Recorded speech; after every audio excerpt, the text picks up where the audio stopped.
Hello students, chapter 9 miscellaneous exercise से question number 15 करेंगे। Find the direction in which the straight line must be drawn through the point -1, 2 so that it's point of intersection with the line x plus y is equal to 4 may be at a distance of 3 units from this point. Figure में समझिए, यहाँ पे हम एक straight line की direction पता करनी है कि वो जो लाइन होगी वो किस डायरेक्शन में बनाई जाए। ये लाइन -1, 2 पॉइंट से गुजर रही है so that it's point of intersection with the line x plus y is equal to 4। फिर एक दूसरी लाइन दे रखी है और ये बोला है कि इस लाइन का जो पॉइंट ऑफ इंटरसेक्शन है ना, वो इस लाइन से may be at a distance of 3 units, वो 3 यूनिट दूर होना चाहिए फ्रॉम दिस पॉइंट, इस पॉइंट से। अब फिगर में देखिए, लेट सपोज ये है वो पॉइंट -1, 2, ये वाला। इस पॉइंट से एक लाइन गुजरेगी इस तरह से, और यहां पर ये जो equation x plus y is equal to 4, ये जो लाइन दे रखी है, ये इस पॉइंट को यहां पे इंटरसेक्ट करेगी। लेट सपोज ये Q पॉइंट पे इंटरसेक्ट करेगी।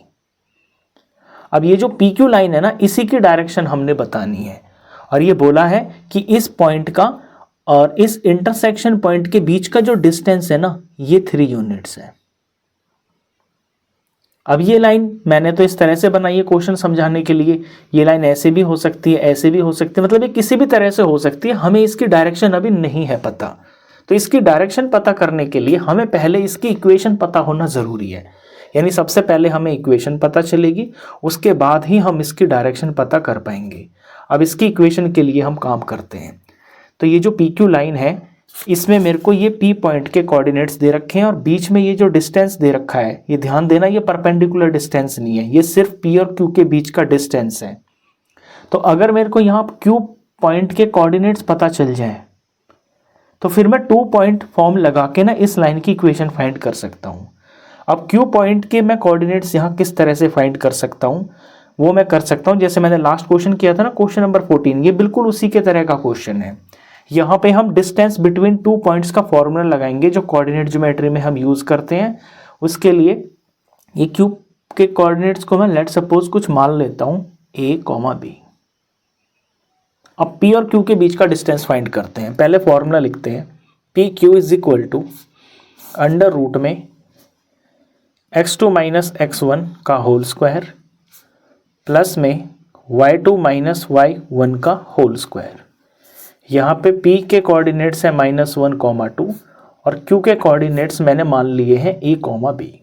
तो ये हो गया है x1, y1 और ये हो गए हैं x2 और y2। वैल्यू फिल करते हैं, तो PQ की लेंथ जो है ना, यहाँ पे 3 यूनिट्स दे रखी है, तो यहाँ हम 3 फिल कर लेंगे, is equal to under root के अंदर x2 है A और माइनस x1 है -1, तो ये माइनस और फॉर्मूले का माइनस मिलकर ये +1 बन गया, इसका होल स्क्वायर, प्लस में y2 है B और ये माइनस और ये यहाँ पे प्लस ही है, तो माइनस y1 है यहाँ पे 2, इसका होल स्क्वायर हो गया। अब मैं स्क्वायर बोथ साइड्स कर देता हूँ, तो स्क्वायरिंग बोथ साइड्स, ये करने से 3 का स्क्वायर हो जाएगा यहाँ 9 इज इक्वल टू, और ये जो रूट है ये खत्म हो जाएगा क्योंकि ये सारे के ऊपर है ना, तो यहाँ हो जाएगा A+1 का होल स्क्वायर प्लस में B-2 का होल स्क्वायर। अब यहाँ पर एक इक्वेशन आ गई है, इस इक्वेशन के अंदर A है और B है। अब मैं ऐसा क्या करूं ताकि यहाँ पे सिर्फ A की वेरिएबल आ जाए। अब आपको यहाँ समझनी है बात, यहाँ देखिए, ये जो Q पॉइंट है, ये Q पॉइंट जो है ना, इस x प्लस वाई के ऊपर, ये जो x plus y equal to 4 line है, इसके ऊपर ये लाई कर रहा है। इट मीन्स ये जो x की वैल्यू मैंने यहाँ A ली है और B की वैल्यू मैंने यहाँ पे y ली है, ये जो 2 पॉइंट्स हैं ये इस लाइन को सेटिस्फाई करने चाहिए। तो यहाँ x की जगह पे A फिल करने से और y की जगह B फिल करने से मेरे को एक और इक्वेशन मिलेगी। लैंग्वेज में हमें पहले लिखना पड़ेगा, as the point Q lies on CD, it must satisfy the equation, ये वाली x plus y is equal to 4। अब यहाँ पे q के कोऑर्डिनेट्स हम लगाते हैं अगर, तो x की जगह पे मैं a रखता हूँ और y की जगह पे मैं रखता हूँ b, तो x a प्लस b जो है ना ये भी 4 के बराबर आता है। अब यहाँ से मैं जो है ना a की या b की कोई एक वैल्यू फाइंड कर लूँगा दूसरे वेरिएबल के टर्म में। लेट सपोज मैं यहाँ से a की ही वैल्यू फाइंड कर लेता हूँ, a इज इक्वल टू 4, ये भी इधर चला जाएगा तो 4 माइनस b हो गया। ये मैंने a की वैल्यू फाइंड कर लिया है। और यहाँ जो मैंने पहले इक्वेशन निकाली थी डिस्टेंस फार्मूला से, इसे मैं इक्वेशन नंबर 1 रख देता हूँ। अब इस a की वैल्यू को हम इक्वेशन नंबर 1 में फिल करेंगे तो ये सारी इक्वेशन जो है ना a की वेरिएबल में आ जाएगी। अब लिखते हैं इसके बाद का स्टेप यहाँ पे है, put a is equal to 4 minus b in equation number 1। 9 is equal to, यहाँ a की जगह हमने 4 माइनस b रखना है, तो ब्रैकेट 4 माइनस b, आगे यहाँ प्लस 1 लिखा हुआ है और इसका होल स्क्वायर, प्लस में यहाँ पे b माइनस 2 इसका होल स्क्वायर। अब इसे सिंप्लीफाई करते हैं, ये 9 हो गया, इधर में ब्रैकेट में 4 प्लस 1 ये 5 और आगे माइनस b हो गया, इसका होल स्क्वायर, ये प्लस और आगे b माइनस 2 इसका होल स्क्वायर हो गया। अब पूरी इक्वेशन जो है ना यहाँ पे ये b की टर्म में आ गई है। अब इसके आगे देखिए, यहाँ पे हम होल स्क्वायर का यहाँ पे फॉर्मूला लगा देंगे जो कि हमें राइट साइड में दिखाई दे रहा है। इस तरफ तो ये 9 है ही, इस तरफ a minus B whole square का फॉर्मूला लगा देंगे। a का स्क्वायर यानी कि 5 का स्क्वायर जो कि होता है 25, b का स्क्वायर यहाँ पे b ही है तो प्लस में b स्क्वायर हो गया, माइनस 2ab, 2 5 10 हो गया, तो यहाँ 10 हो गया और ये b हो गया। ऐसे यहाँ पे भी लगा देंगे, प्लस यहाँ b का स्क्वायर हो जाएगा, फिर प्लस में यहाँ पे 2 का स्क्वायर यहाँ 4 हो जाएगा और माइनस 2ab करेंगे तो माइनस 4b हो जाएगा। नेक्स्ट स्टेप में 9 इज इक्वल टू, अब यहाँ b स्क्वायर और b स्क्वायर मेरे को ये दो सेम टर्म दिख रही हैं तो ये ट्वाइस ऑफ b स्क्वायर हो गया, ट्वाइस ऑफ b स्क्वायर। फिर b की टर्म और ये b की term, minus 10b minus 4b, ये माइनस 14b हो गया। कांस्टेंट देखिए 25 और प्लस 4 है, ये प्लस का 29 हो गया। अब इस 9 को इधर शिफ्ट कर लेंगे तो यहाँ 2b स्क्वायर माइनस 14b, ये प्लस का 29 और 9 इधर आ जाएगा तो माइनस का 9 हो गया और दूसरी तरफ कुछ नहीं बचा तो ये 0 आ गया। अब यहाँ पे ये जो कांस्टेंट है इन्हें भी सिंप्लीफाई कर लेते हैं, 2b स्क्वायर माइनस 14b और 29 में से 9 गया तो ये आ गया प्लस का 20 और दूसरी तरफ कुछ नहीं बचा, 0 है तो वो हम यहाँ पे लिख देते हैं इज इक्वल टू में 0। अब ये साफ साफ एक क्वाड्रेटिक इक्वेशन बन गई है। क्वाड्रेटिक इक्वेशन में हम यहाँ से दो वैल्यूज फाइंड कर लेंगे b की, तो इसको फैक्टराइज पहले करते हैं। उससे पहले मैं यहाँ ये कर सकता हूँ कि इसमें ना ये तीनों टर्म्स में ना 2 कॉमन आ रहा है, तो मैं पूरी इक्वेशन को दोनों तरफ 2 से डिवाइड कर देता हूँ। तो ऐसे दोनों तरफ 2 से हम डिवाइड करके ऐसे दिखा देंगे इसको। अब यहाँ 2 से डिवाइड करेंगे तो ये सिर्फ b स्क्वायर हो जाएगा, ये माइनस, और यहाँ पे हो जाएगा 7b और यहाँ पे 2 से डिवाइड करके ये 10 हो गया, दूसरी तरफ 2 से डिवाइड करके ये 0 ही रहेगा। अब ये थोड़ी छोटी हो गई इक्वेशन।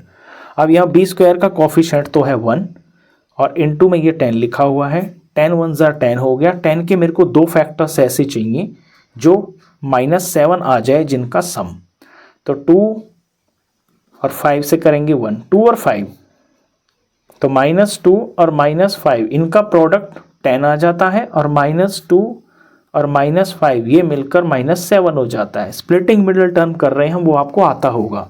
तो ये जो माइनस 7b है इसे हम माइनस 2b और माइनस 5b के अंदर ब्रेक करेंगे। b square minus 2b minus 5b plus 10 is equal to 0। b common आ गया यहाँ से दोनों में, यहाँ b बच गया, ये माइनस यहाँ से 2 आ गया। इसके बाद यहाँ दोनों में माइनस 5 कॉमन आ गया, यहाँ से b आ गया और इसके बाद ये माइनस और यहाँ पे 2 आ गया, इज इक्वल टू में ये 0 हो गया। b माइनस 2 दोनों में कॉमन है, b माइनस 2 हमने कॉमन ले लिया, यहाँ से बच गया b, यहाँ से माइनस, यहाँ से आ गया ये 5, इज इक्वल टू में 0। अब एक बार b माइनस 2 को 0 के बराबर रखेंगे तो यहाँ से b की वैल्यू आ गई है, ये 2 इधर चला जाएगा तो प्लस का 2 आ गया। एक बार यहाँ b माइनस 5 को 0 के बराबर रखेंगे तो यहाँ से b की वैल्यू आ गई है पॉजिटिव 5। तो b की यहाँ पे 2 वैल्यूज आई हैं। बी की 2 वैल्यूज आई हैं तो ऑफ कोर्स ए की भी फिर 2 ही वैल्यूज आएंगी। तो ए हमारा क्या था, देखिए यहाँ पे ये था ना ए 4 माइनस बी के बराबर। तो देयरफॉर अब यहाँ हम ए की वैल्यू लिखेंगे कि ए इज इक्वल टू, इस केस के अंदर हो जाएगा 4 minus B, that is 4 minus 2। A is equal to 2 आ गया। तो एक यहां से ना कोऑर्डिनेट पता चल गया, ए और बी ये पता चल गए ना, ये क्यू के कोऑर्डिनेट से। तो क्यू यहां पे आ गया है 2, 2। तो एक कोऑर्डिनेट ये हो सकते हैं क्यू के 2, 2। अब दूसरे हमें यहां से पता चल जाएंगे। तो बी अगर हम 5 लेते हैं तो फिर ए कितना हो जाएगा, ए है 4 माइनस बी के बराबर, तो ये 4 हो गया और माइनस बी की जगह पे 5 रखेंगे तो ए की वैल्यू आ गई है -1। तो फिर क्यू के जो कोऑर्डिनेट्स हैं ए यानी कि -1 और बी यानी कि 5, ये दो हो सकते हैं। तो यहाँ पे जो क्यू के कोऑर्डिनेट्स हैं ये दो पॉसिबल है। अपनी फिगर में देखिए हमारा क्यू यहाँ पे है ना इंटरसेक्टिंग पॉइंट, तो ये जो इंटरसेक्टिंग पॉइंट है, ऐसा दो केस हो सकता है कि क्यू के कोऑर्डिनेट्स 2, 2 भी हो सकते हैं और क्यू के कोऑर्डिनेट्स -1, 5 भी हो सकते हैं। अब ये मेरे को दो कोऑर्डिनेट्स पता चल गए हैं, एक यहाँ पे P है, तो एक बार तो P और ये वाला Q लेके मैं एक इक्वेशन फाइंड कर लूंगा और एक बार P के ये कोऑर्डिनेट्स लेकर और Q के ये कोऑर्डिनेट्स लेकर मैं दूसरी इक्वेशन फाइंड कर लूंगा। तो यहाँ पे दो इक्वेशन बनेंगी हमारी। अब इक्वेशन फाइंड कर लेते हैं। तो मैंने P और Q को अलग अलग लिख लिया है दो जगह पे। P दोनों जगह पे सेम ही रहेगा, बस हमारे Q के कोऑर्डिनेट्स दो डिफरेंट आए थे। अब पहले इस फर्स्ट पार्ट में से यहां से हम एक इक्वेशन फाइंड करते हैं, 2 पॉइंट फॉर्म का यूज करेंगे। पहले 2 पॉइंट फॉर्म लिखते हैं, y minus y1 is equal to y2 minus y1 upon में x2 माइनस x1 इंटू में x माइनस x1। और यहाँ इनको तो मैं ले लेता हूँ x1 और y1 और इन्हें ले लेते हैं x2 और y2।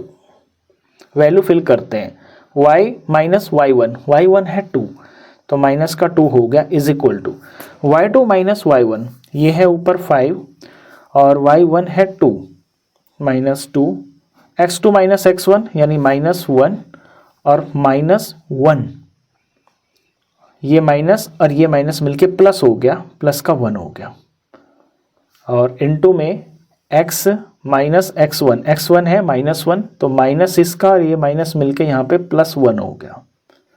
नेक्स्ट स्टेप में y minus 2 is equal to 5 minus 2 हो गया 3 और यहाँ पर ये 0 हो गया और इनटू में ये x प्लस 1 हो गया।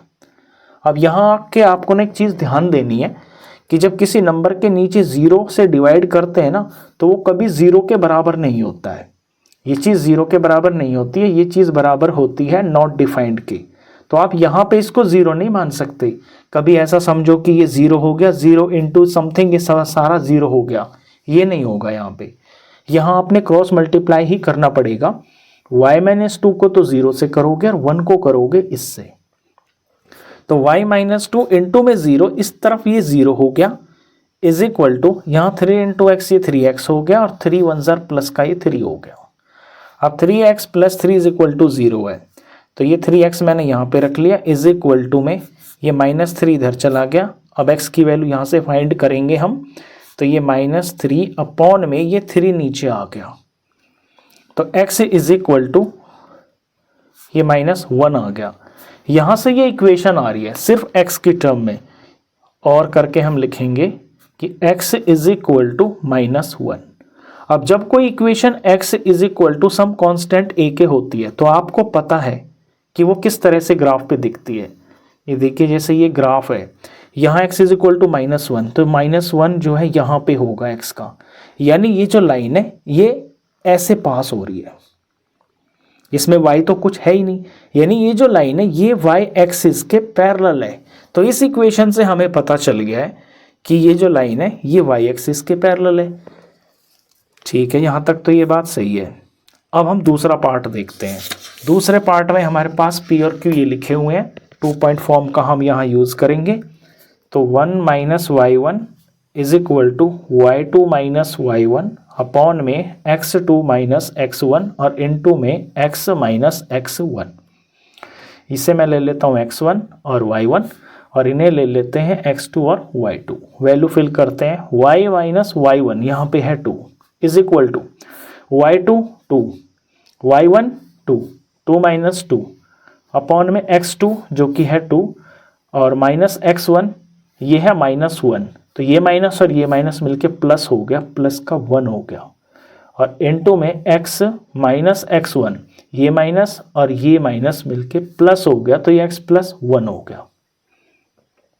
इसके बाद ये हो गया y minus 2 is equal to में 2 माइनस 2 इज इक्वल टू 0 और 3 यहाँ का सम आ गया, 2 प्लस 1 3 हो गया और इनटू में ये x प्लस 1 है।